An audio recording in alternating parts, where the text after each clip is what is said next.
Stasera cosa ci fai ascoltare? Allora, Io amo lei, un brano di Marco Pinto che non ho potuto essere ospite questa serata e l'ho cantato io.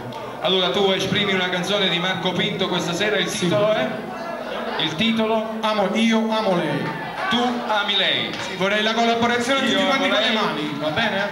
Luca Valente, tanto in bocca al lupo e speriamo che domani, chissà, io presenterò Sanremo e tu sarai lì con me insieme. Ok. O no? Ok. Lo spero. In bocca al lupo.